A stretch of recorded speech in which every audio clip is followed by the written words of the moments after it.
Hello বন্ধুরা, সবাই কেমন আছো? আশা করছি সবাই ভালো আছো। আমিও ভালো আছি। চলে আসলাম আজকে আবার একটি নতুন ভিডিও নিয়ে। আজকের রান্নাটা সবার বাড়িতেই হয়ে থাকে, তবে আমি একটু অন্যরকম করে করব। তো চলো পুরো ভিডিওটা দেখতে থাকো। প্রথমে এখানে 7টা ডিম আর কতগুলো আলু কেটে নিয়ে সিদ্ধ বসিয়ে দিয়েছি। তারপরে দেখো ডিমগুলো উঠিয়ে খোসা ছাড়িয়ে লবণ হলুদ দিয়ে আলু আর ডিমগুলো মাখিয়ে নিলাম। তারপর এখানে আমি কড়াইতে কিছুটা পরিমাণ তেল দিয়ে তার মধ্যে সিদ্ধ করে হলুদ লবণ মাখিয়ে রাখা ডিমগুলো দিয়ে দিচ্ছি।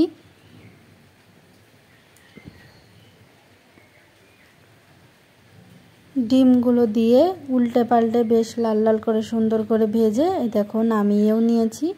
এবার আবার কড়াইতে কিছুটা পরিমাণ তেল দিয়ে তার মধ্যে একটা তেজপাতা, কিছুটা পরিমাণ জিরে দিয়ে আলুগুলো দিয়ে দিলাম। আলুগুলো একটু ভাজা ভাজা হলে মশলাটা দিয়ে দিলাম।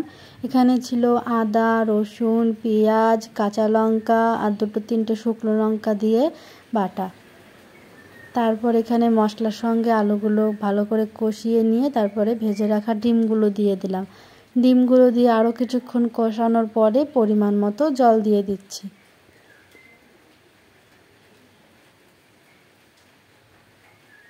জল দেওয়া হয়ে গেছে। এই দেখো আর একবার সব কিছু ভালোভাবে একবার মিশিয়ে নিলাম।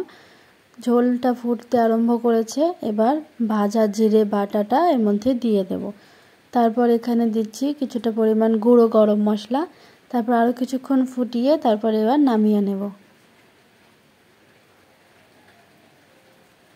আজকের রান্নাটা হয়ে গেছে। দেখো দেখতে কত সুন্দর লাগছে। তোমরাও একবার এইভাবে বাড়িতে বানিয়ে দেখবে।